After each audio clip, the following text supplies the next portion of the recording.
아멘. 오늘 봉독한 말씀을 가지고 하나님의 초청이라는 제목으로 말씀을 함께 나누도록 하겠습니다. 세계적인 성경학자 윌리엄 바클레이가 이렇게 이야기를 했습니다.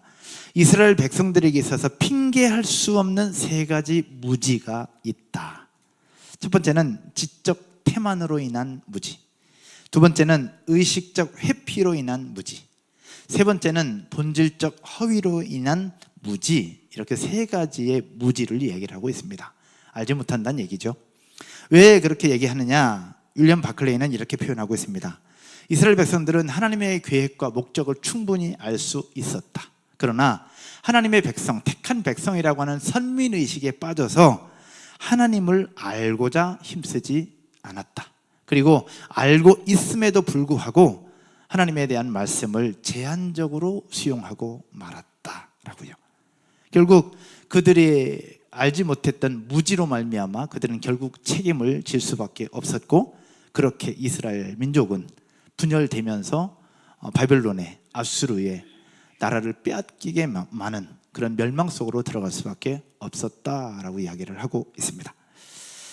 무엇을 여러분들과 나누고 싶은 것이냐? 오늘 로마서 말씀을 계속해서 여러분들과 함께 나누고 있는데요, 사도 바울은 로마서를 통해서 당시에 있는 백성들, 그리고 당시에 하나님을 섬긴다고 하는 유대인들을 향해서 계속해서 이야기를 하고, 그럼에도 불구하고 그 속에서 은혜를 베푸시는 하나님의 사랑에 대해서 계속해서 이야기를 하고 있습니다. 오늘 10장을 봤는데 여러분 얼마 전에 봤던 것처럼 8장에서 위험이나 칼이나 기근이나 지진이나 그 어떤 것으로부터도 우리를 향한 하나님의 사랑에서 끊을 수 없다라고 주셨던 말씀을 오늘 10장에서도 계속해서 이어가고 있는데요, 하나님은 유대인이든 이방인이든 헬라인이든 누구나 상관없이 그 사랑을 동일하게 나타내 보이고 있고 동일하게 말씀하고 있는데요, 오늘 여러분들과 짧게 나누고 싶은 것은 하나님이 어떻게 그 사랑을 우리에게 보여주고 있느냐, 이 부분들을 함께 나누어 보려고 합니다. 첫 번째는 어떤 모습으로 우리에게 사랑을 보여주시느냐? 버리는 사랑이었습니다. 따라서 해볼까요? 버리는 사랑. 어떻게 사랑하는데 버릴 수 있을까? 버리는 사랑의 모습입니다. 구약성경에 보면 솔로몬의 유명한 재판이 있죠. 유명한 재판으로 여러분 알고 있을 건데요, 창기 두 여자가 어느 날 판결해 달라고 하면서 솔로몬 왕을 찾아옵니다. 이 여인 엄마가 둘이었고요, 아이도 둘이었습니다. 엄마도 둘이었고 아이도 둘이었는데 그 두 아이 중 하나는 죽었고 하나는 살아 있었습니다.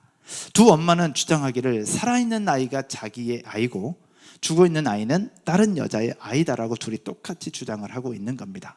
사실은 죽은 아이의 엄마가 먼저 문제를 일으키게 된 것인데요, 이 이야기를 들은 솔로몬이 고민에 빠졌습니다. 이걸 어떻게 판결하지? 둘 다 살아있는 아이가 자기 아이라고 주장하고 있으니 이걸 어떻게 하지? 그러면서 거기서 솔로몬의 지혜로운 판결이 나오는데요, 솔로몬이 어떻게 하느냐? 그러면 살아있는 아이를 반으로 나누어서 반반씩 나누라고 이야기를 합니다. 그 이야기를 들은 두 엄마 중에 한 아이는, 죽은 아이의 엄마는 이렇게 얘기합니다. 좋습니다. 그것이 공평하니 그렇게 하자라고 이야기를 합니다. 그러나 그 옆에 있었던 살아있는 아이의 엄마는 이렇게 얘기합니다. 울며 통곡하며 얘기하죠. 내 주여, 그렇게 하지 마시라고. 오히려 산 아이를 저 여자에게 주시고 아무쪼록 죽이지 말라라고 이야기를 하면서 결국 그 아이를 포기해요. 여러분, 이 이야기는 여러분들도 이미 알고 있는 이야기인데 그 이야기 속에 어떤 엄마가 진짜 살아있는 아이의 엄마인지를 우리는 확인할 수 있잖아요. 그런데 이 이야기를 우리는 너무나도 잘 알고 있는데, 살아있는 아이의 엄마는 결국 아이를 살리는 방법으로 아이를 포기하고 맙니다. 이 살아있는 아이가 나중에 커서 엄마한테 얘기할 수 있을 거예요. 엄마는 왜 나 포기했어? 그때 끝까지 주장했어야지. 왜 나를 버려? 왜 나를 포기해? 나를 포기하면 안 되잖아 라고 얘기할 수 있지만, 엄마는 이렇게 표현할 수 있습니다. 내가 너를 살릴 수 있는 유일한 방법은 너를 버리는 거였어. 너를 살릴 수 있는 방법은 이것밖에 없었어. 너를 포기하는 것. 당시 이스라엘 백성을 향한 하나님 아버지의 마음이 이러했습니다. 당시 이스라엘 백성들은 하나님의 말씀 앞에 바로 서려고 노력하기보다 선민의식에 빠졌고 자신이 택한 백성이라고 하는 그 의식에 빠져서 결국 하나님의 말씀에 불순종하는 것을 선택을 하고, 하나님은 온갖 수단과 방법을 다 동원하고 모든 선지자를 다 보내서 나의 말씀을, 나의 이야기를, 그리고 하나님의 사랑을 보여주고 가르치려고 했으나 그 백성들은 결국 하나님을 따르지 아니합니다. 유대인들의 모습이 그러했어요. 그들을 향해서 하나님께서 주신 마음이 오늘 사도 바울을 통해서 주시는 메시지인 것인데, 오늘 보면 16절 한번 보실까요? 16절의 말씀을 한번 보시죠. 오늘 14절부터 봤는데 16절의 말씀이 이러합니다. 그러나 그들이 다 복음을 뭐하지 아니하였도다, 순종하지 아니하였도다. 그러면서 이사야의 말씀을 인용하는데, 이사야가 이르되 주여 우리가 전한 것을 누가 믿었나이까 하였으니, 여기서 말씀하죠. 그들이 다 순종하지 아니하였도다. 그들이 다 순종하지 아니하였도다. 아무도 순종하지 않았다는 것을 얘기를 하고 있는데, 이 말씀은 이사야서 53장 1절을 인용한 말씀입니다. 사도 바울이 이사야 말씀을 인용해서 당시 유대인들에게 이야기를 하고 있는 거예요. 이사야서 53장 1절에 뭐라고 얘기하고 있어요? 여러분 같이 한번 읽겠습니다. 우리가 전한 것을 누가 믿었느냐? 여호와의 팔이 누구에게 나타났느냐? 우리에게 전한 것을 누가 믿었느냐? 이것은 아무도 믿지 않았다고 하는 절망감에 대한 강조적인 표현입니다. 그들은 혈통적으로 아브라함의 자손인 것을 자랑했어요. 하지만 결국 아브라함이 믿고 바랐던 대상인 그리스도가 오자 그 예수 그리스도를 미워했으며 그 선지자의 외침을 무시하고 맙니다. 그 당시 유대인들은 어떤 사람들이었느냐? 모세의 자리에 앉아서 사람들을, 모세 율법을 가르치는 사람들이었습니다. 그러나 정작 모세가 예언한 예수 그리스도에 대해서는 부인했던 사람들이었죠. 그래서 사도 바울은 그 모습을 가지고 너희들이 다 복음을 순종하지 아니하였도다 라고 이야기를 하고 있는 것입니다. 그렇다면 그들이 왜 선지자의 말을 믿지 않았을까? 하나님의 말씀을 가르치고 있는데 이 말씀에 대해서 선지자가 와서, 이사야가 와서 계속해서 얘기를 하고, 지금 사도 바울이 예수 그리스도에 대해서 얘기를 하고 있는데 그들은 왜 듣지 않으며 믿지 않는 것일까?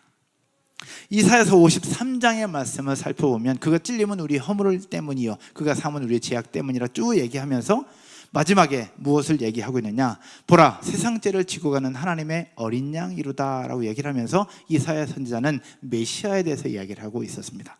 그러나 유대인들이 왜 그 말씀을 믿지 않았느냐? 선지자들의 이야기를 믿지 않았느냐? 자신들이 생각한 메시아는 위대한 왕, 강력한 메시아의 모습으로 나오기를 그들은 기대했거든요. 그런데 이사야가 선포한 메시아, 지금 사도 바울이 얘기하는 예수 그리스도는 다 약한 존재들이에요. 십자가 못 박혀 죽어버리고 세상 죄를 지고 가는 어린 양 같고, 그냥 말 그대로 몰골도 현찮고 뭔가 대단하게 내세울 만한 것이 아무것도 없었던 사람들이었던 거예요. 결국 당시 유대인들이 생각했던 메시아와 선지자나 사도 바울이 얘기하는 메시아와의 모습이 달랐어요. 그러다 보니 그들은 하나님의 택한 백성이라고 하는 의식뿐만 아니라 그들이 생각하고 있었던 메시아의 모습과 달랐기 때문에 그들은 믿지 않았고 받아들이지 않았다는 이야기입니다. 그런데 이런 행위는 신약시대에 와서도 동일하게 반복되고 있습니다. 그들의 불신앙적인 편견은 결국 예수 그리스도의 외형만을 보고 예수께서 선포하는 복음과 그 그리스도를 정면으로 거부하면서 배척하는 모습을 보여주고 있습니다. 왜 그런 일이 벌어졌을까? 여러분, 당시에 그 유대인들, 그들은 하나님의 말씀에 성경을 가르치던 사람들이었습니다. 그런데 성경을 가르치는 사람들이었는데 왜 그들은 성경에서 얘기하고 있는 예수 그리스도를 배척하고 예수 그리스도에 대해서 부정적으로 이야기를 하고 있는 것일까? 그들의 신앙생활에 중점적인 포인트가 있습니다.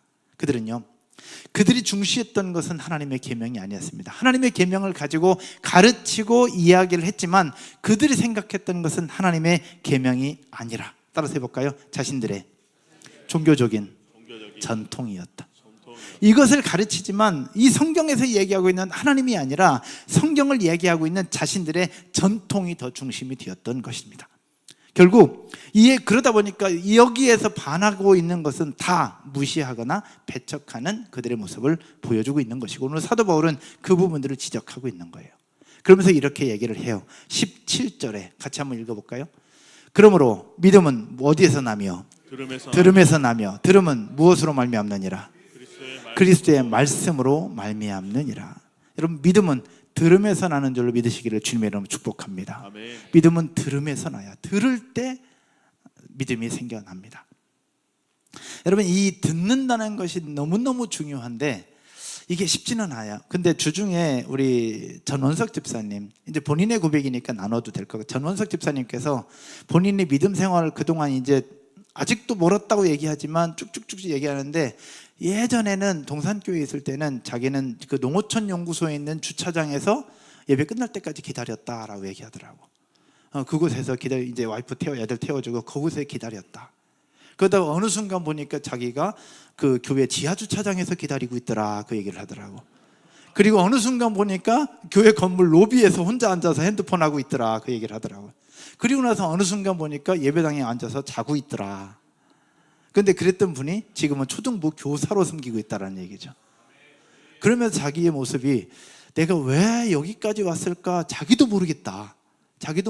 근데 그러면서 요즘에는 계속해서 일하면서도 계속 유튜브로 계속 설교를 듣고 있다라고 얘기를 하더라고요. 그러면서 생각이 들었어요. 이게 점점 거리가 좁혀지고 점점 이 안으로 들어오는 부분 속에 제일 중요한 것은 계속 듣고 있다는 것. 여러분, 믿음은 들음에서 난다는 사실 믿으시기를 주님의 이름으로 축복합니다. 그러면 이스라엘 백성들 당시에 그들도 하나님의 율법인 성경을 가르치기 위해서 들었을 것인데, 왜 그들에겐 이런 믿음이 생겨나지 않았을까라는 거예요. 분명히 들었을 건데 왜 생겨나지 않았을까? 그래서 혹자들은 얘기합니다. 신학자들 중에 자유주의 신학자들은 있어요. 성경에 대해서 온전히 하나님의 말씀이라고 받아들이지 아니하고, 성경에 대해서 하나님의 말씀이 있다, 그러나 오류도 있다라고 얘기하는 자유주의 신학자들은 이 모습을 이렇게 얘기합니다. 그 유대인들이 모두가 다 하나님의 말씀을 들었던 것이 아니라 선지자를 만나지 못한 사람도 있고, 또 시대가 달라서 듣지 못했기 때문에 믿음이 들어가지 않았을 수도 있다라고 얘기하는 사람들이 있어요. 근데 그들의 주장이 모순이에요. 왜 모순이냐? 성경 한번 볼까요? 18절의 말씀입니다. 18절에서 이렇게 말씀하고 있거든요. 그러나 내가 말하노니 그들이 듣지 아니하였느냐? 그렇지 아니하니. 뭐라고 얘기하느냐? 같이 읽을까요?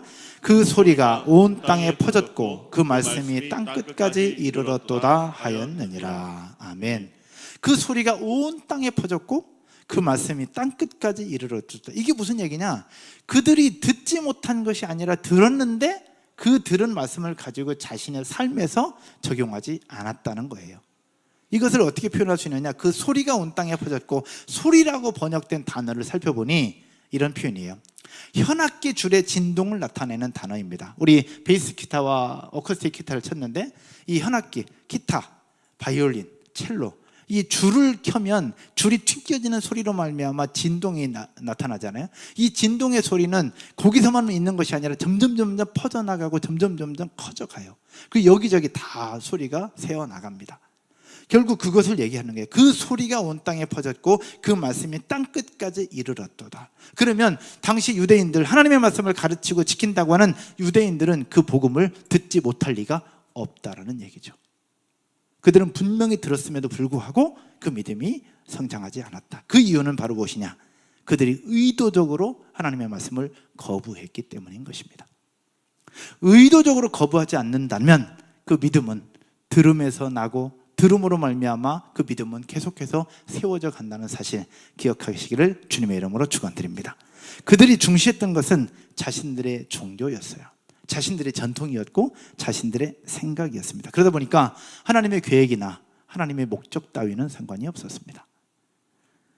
자신들의 관심이 있느냐 없느냐, 그리고 하나님의 말씀이 나에게 맞느냐 그렇지 않느냐만 생각했던 것이지, 이것을 통해서 우리를 향한 하나님의 계획이 무엇이었는지, 하나님의 뜻이 무엇이었는지는 관심조차 없었다라는 사실이죠. 여러분이 하나님이라면 그런 백성들을 향해서 어떻게 했을까요? 이놈들! 그러면서 치거나 또 그렇게 하지 않았을까요? 아니, 버리거나. 하나님은 그들을 향해서 버릴 수도 있는 분이에요. 아까 나눴던 것처럼 하나님은 별의 수까지 세시고 그들에게 다 이름을 붙여주실 만큼 모든 걸 다 하실 수 있는 분인데 이걸 모를 리 없는 하나님, 어떻게 하셨을까? 충분히 버릴 수 있고 충분히 뭐 할 수 있는 분이지만 하나님은 그들에게 그렇게 하지 않았어요. 어떻게 하셨느냐 한번 볼까요? 그래도 그들을 사랑하는 모습으로 보여주셨는데 19절의 말씀입니다. 19절 여러분이 한번 읽을까요? 그러나 내가 말하노니 이스라엘이 알지 못하였느냐? 먼저 모세가 이르되 내가 백성 아닌 자로서 너희를 시기하게 하며 미련한 백성으로서 너희를 노엽게 하리라 하였고. 한번 잘 보면요, 내가 말하노니 이스라엘이 알지 못하였느냐? 먼저 모세가 이르되 내가 백성 아닌 자로서 너희를 시기하게 하고 미련한 백성으로서 너희를 노엽게 하리라 하였고. 한마디로 얘기하면 외부의 세력들, 이방인들로 하여금 너희를 괴롭게 하겠다는 말씀이었습니다. 이거 뭘 얘기하는 걸까? 여러분, 자녀를 낳아서 키울 때 혹여나 잘못했을 때 여러분 어떻게 하십니까? 자녀들 잘못했을 때 혼내죠. 나무랍니다. 때로는 매를 들기도 하고요, 때로는 벌을 세우기도 합니다. 왜 그럴까요? 미워해서? 아니에요. 사랑하기 때문에 사랑하는 자녀가 잘 되기를 원하는 마음으로 그렇게 하는 거잖아요.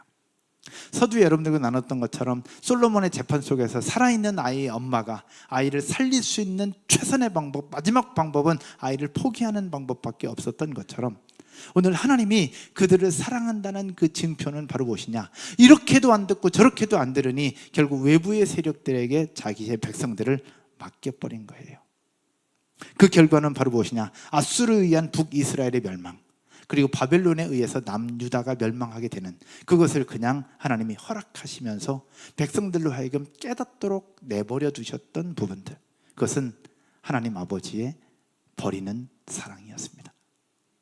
그들을 그렇게 할 수밖에 없었던 그 하나님의 사랑. 여러분, 사랑하는 자식인데 버릴 수 없잖아요. 그러나 버리는 것이 곧 그들을 살리는 최선의 방법이라는 사실들을 하나님은 아셨고 그렇게 선택할 수밖에 없었던 것. 혹시 우리의 삶 가운데 때로는 어렵고 힘든 일이 다가온다면 이렇게 생각하셨으면 좋겠어요. 따라서 해볼까요? 하나님이 나를 사랑하신다는 증거다. 내 생각과 다를 수 있습니다. 유대인들이 자신의 생각과 다르니까 하나님 주신 말씀도 거부하고 율법도 거부하고 그리스도도 거부하고 복음도 다 거부했어요. 자신의 생각과 맞지 않으니까. 그런데 이것은 내 생각과 맞지 않는 것이 아니라 우리의 생각을 하나님의 생각에 맞춰야 된다는 사실들을 기억하면서, 혹여나 현재 주어지는 상황들이 내 생각과 다르다면, 그리고 내가 생각했던 것과 다르게 흘러간다면 나를 향한 또 다른 하나님의 사랑 표현이구나 라는 생각을 하고 그 사랑을 받아들일 수 있는 저와 여러분 모두가 되기를 주님의 이름으로 축원드립니다. 우리를 사랑하기 때문에 그런 거예요. 그러면 하나님이 첫 번째는 버리는 사랑으로 나타나는데, 이번에는 어떤 사랑으로 나타나느냐? 두 번째는요, 보여주는 사랑의 모습으로 나타납니다. 한번 따라서 할까요? 보여주는 사랑. 보여주는 사랑. 20절입니다. 오늘 보면 20절. 이사야는 매우 담대하여 내가 나를 찾지 아니한 자들에게 찾은 바 되고 내게 묻지 아니한 자들에게 나타났노라 말하였고. 이게 무슨 얘기일까요? 나를 찾지 아니한 자들에게 찾은 바 되고 내게 묻지 아니한 자들에게 나타났노라. 무슨 얘기일까? 여기서 찾은 바 되고라고 하는 단어를 살펴봤습니다. 히브리어 단어로 찾은 바 되고, 이게 뭘 얘기하는 걸까를 고민하면서 찾아봤더니 찾은 바 되고라는 부분들을 이렇게 표현하고 있더라고요. 만나다, 만나러 가다, 그리고 만나기 위해서 애써서 찾다, 그리고 노력해서 얻다라는 뜻을 가지고 있어요.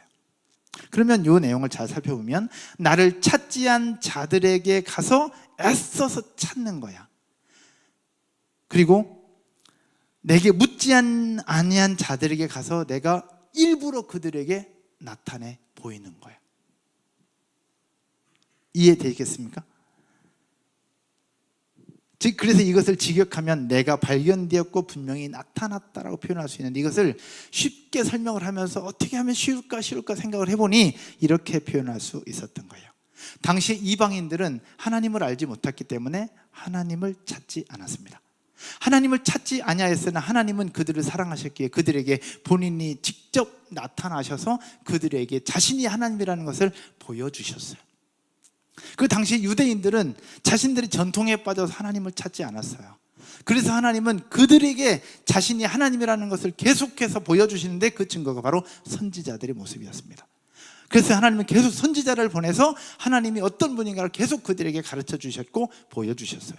그리고 이방인들은 하나님을 찾지 않으니 하나님이 이방인들에게도 직접 나타나셔서 그렇게 보여주셨고요. 그 최고의 결정체, 마지막 결정체가 바로 육신의 몸을 입고 이 땅에 오신 예수 그리스도의 모습이었죠. 본인이 직접 그들에게 나타나시고 직접 보여주셨던 것입니다. 이 말씀은 이사야서 65장 1절의 말씀을 인용한 말씀인데 한번 보실까요? 이사야서 65장 1절입니다. 같이 읽겠습니다. 나는 나를 구하지 아니하던 자들에게 물음을 받았으며 나를 찾지 아니하는 자에게 찾아냄이 되었으며 내 이름을 부르지 아니하던 나라에 내가 여기 있노라 내가 여기 있노라 하였노라. 아멘. 하나님은 구하지 아니하는 자들에게 물음을 받았어. 찾지 아니하던 자들에게 찾아냄이 되어서 하나님이 직접 그들에게 나타나신 거예요. 그리고 내 이름을 부르지 아니하던 나라에 내가 여기 있노라 내가 여기 있노라. 하나님이 직접 숨바꼭질 하는데 그러면 숨어 있어야 되는데 하나님이 일부러 여기 쫙 나타나 나 여기 있다 여기 있다 이렇게 일부러 찾을 수 있도록 본인을 보여주셨던 거예요. 왜? 당시 백성들과의 그런 사랑의 관계를 유지하기 위해서. 이 하나님의 이 사랑이 너무 간절하지 않으십니까? 우리를 구하는, 우리와의 사랑을 갈구하는 이 하나님의 사랑의 표현이 여러분 느껴지지 않으십니까? 제가 표현을 잘 못해서 그렇지 우리 하나님은 저와 여러분을 향한 그 사랑의 모습을 지금도 계속해서 보여주고 나타내 보이고 있다는 사실들을 믿으시기를 주님의 이름으로 축원드립니다. 우리가 알든 모르든 하나님은 그렇게 표현하고 있어요. 숨바꼭질하면 끝까지 숨어 있어야 되는데 어느 정도 돼서는 쫙 나타나서 나 여기 있다 나 찾아봐라 라고 얘기하시는 그 모습을 지금 보여주고 있는 거예요. 사랑하는 여러분, 혹시 신앙생활하는 요즘 또 코로나 이후의 여러 가지 상황들 속에 하나님의 사랑을 느낄 수 있고 경험할 수 있을 것인데 우리 세민 집사님 고백처럼 이런 은혜들이 부어질 때 너무나도 고통스럽고 또 100일이라는 시간 동안 하나님을 찾는 그런 과정 속에 하나님 이런 은혜 주셨을 때 너무너무 좋아요. 그러나 지금 기도하는 제목들 중에도 아직 기도 제목이 아직 첩첩산중으로 쌓여있는 분들이 계시죠. 그럴 때는 하나님의 사랑이 느껴지지 않을 때도 굉장히 많습니다. 도대체 하나님 나를 사랑하나? 하나님이 계시는가? 또 하나님이 나를 향한 어떤 생각이 있는가? 근데 그런 생각을 할 수 있다면 좋지만 그럴 때는 그런 생각조차 하지 못합니다. 그냥 지치고 피곤하고 어디론가 떠나고 싶고 또 신앙생활도 그냥 쉬고 싶고 그럴 때가 우리는 너무 많이 있다는 겁니다. 그럴 때 하나님이 어떻게 하시느냐? 짠! 이건 김윤중 목사님 모습인데 짠! 짠! 이렇게 나타나시면서 우리가 하나님을 찾을 수 있도록 하나님은 계속해서 우리를 보여주고 있다는 것. 그 하나님의 사랑 앞에 한 걸음 한 걸음 나아갈 수 있기를 주님의 이름으로 축원드립니다. 말씀의 결론을 맺으면서요, 마지막 21절 한번 보실까요? 마지막 21절 여러분이 한번 읽겠습니다. 온라인으로 보신 분들도요.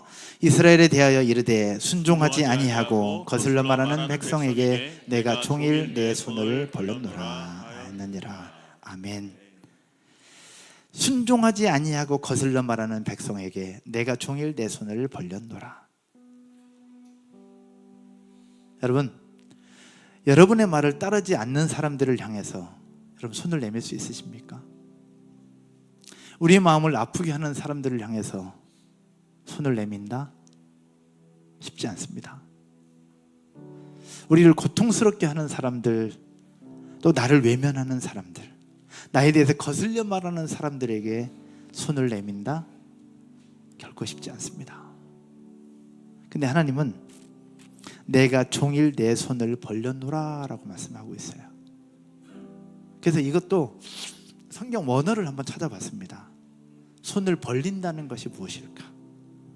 그냥 우리는 손 벌린다고 생각을 하잖아요. 근데 손을 벌리는 게 무엇일까 찾아봤더니 이렇게 표현하고 있더라고요. 내가 손을 뻗쳤다.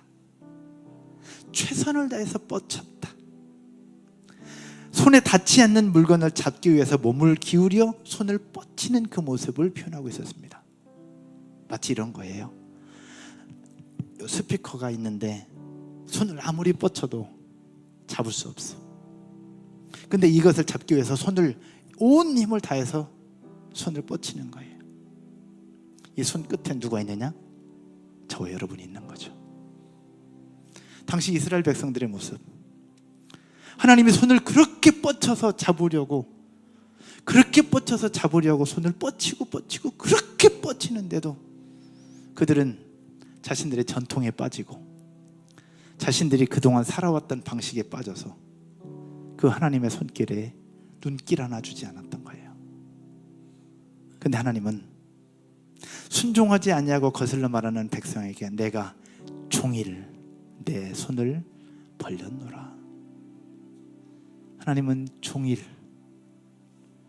내 손을 벌렸노라. 이게 구체적으로 뭘 의미하는 걸까? 두 가지 의미가 있더라고요. 하나는 그들을 향한 하나님의 사랑이었습니다. 버리는 사랑, 보여주는 사랑, 그들을 향한 하나님의 사랑이었습니다. 사랑받을 자격이 없는 패역한 백성들, 그럼에도 불구하고 하나님은 그들을 향해서 있는 힘껏 손을 뻗쳐서 어떻게 해서라도 그들을 살려보겠노라고 손을 뻗치고 있는데 하루 온종일 손을 뻗치고 있는 거예요. 마치 먹을 것 같냐? 집 나간 둘째 아들이 돌아오기를 손꼽아 기다리던 하나님 아버지의 모습과 닮아 있습니다. 오늘 예배하면서 그 하나님의 사랑을 느끼고 경험할 수 있기를 주님의 이름으로 축원드립니다. 그리고 두 번째는 어떤 의미가 있냐? 손을 내민다는 것은 도와주겠다는 의미잖아요. 도와주겠다는 의미. 도와주겠다는 의미의 다른 표현으로는 나에게로 와, 내가 도와줄게. 우리를 초청하시는 하나님의 손길입니다. 초청하시는 하나님의 손길. 당시의 유대인들을 향해서 사도 바울은 손을 내밀고 있는 거예요. 하나님의 그 말씀을 가지고 손을 내밀고 있는 겁니다. 왜? 유대인들도 구원받을 수 있는 방법은 예수 그리스도밖에 없었고, 이방인들도 구원받을 수 있는 방법은 예수 그리스도밖에 없었고, 헬라인들도 구원받을 수 있는 방법은 예수 그리스도밖에 없었거든요. 그래서 예수 그리스도의 이름으로 그들이 구원받고 그들이 다시 새로운 삶을 살 수 있도록 사도 바울은 손을 뻗쳐서 그들을 구원하기 위해서 손을 내밀고 있는 거예요. 하나님께서 그렇게 하셨던 것처럼 이 자리에 예배하고 있는 저와 여러분 모두에게, 여러분 주변에 있는 이들을 향해서 내 생각과 다르고 나를 거슬러 말하고 나의 마음을 아프게 하고 나를 고통스럽게 만드는 사람이 혹 있다면 그들을 향해서 손을 한번 뻗쳐볼 수 있기를 주님의 이름으로 축원드립니다. 그리고 더 나아가서 아직 하나님을 알지 못하는 우리 부모님들 계시죠. 우리의 가족들이 있습니다. 우리의 친구들이 있습니다. 또 코로나 이후에 신앙생활을 쉬고 있는 우리의 믿음의 친구들이 있다면 그들을 향해서 여러분의 손을 한번 내밀어 보시면 어떠하시겠습니까? 하나님은 우리에게 그렇게 하십니다. 내가 종일 내 손을 벌렸노라. 단 10분 들고 있는 것도 너무 어렵지만 하나님은 온종일 손을 벌려 우리를 기다리고 계시는 분이십니다. 그 하나님 앞에 다시 나오시고 다시 일어설 수 있기를 주님의 이름으로 축원드립니다. 자리에서 한번 일어나셔서 찬양 드릴까요? 이 시간 드릴 찬양은 비준비하시니입니다. 우리 온라인으로 예배하시는 분들도 함께 찬양했으면 좋겠는데요, 이 가사의 고백이 이렇습니다. 우리 주는 위대하며 능력이 많으시도다. 그의 지혜 무궁하며 인자는 영원하도다. 하나님은 위대하신 분이기 때문에 못할 것이 없어요. 우리가 하나님의 말씀 앞에 불순종할 때 우리를 쓸어버릴 수 있는 분이에요. 그러나 하나님은 그렇게 하지 않으세요. 우리를 살리기 위해서 때로는 포기하고요, 우리를 살리기 위해서 때로는 나 여기 있다 그러면서 직접 보여주시고 직접 나타나시는 분이 하나님이세요. 그 하나님이 별들의 수를 세시며 그들의 이름을 붙여주셨던 것처럼 이 자리는 저와 여러분의 이름을 불러주시며 우리 한 사람 한 사람에게 동일하게 찾아오셔서 팔을 벌려서 우리에게 말씀하고 있는 분, 그분이 비를 준비하시며 우리에게 그 사랑을 지금도 말씀하고 계십니다. 그 하나님을 한번 고백하면서 나아가십시다.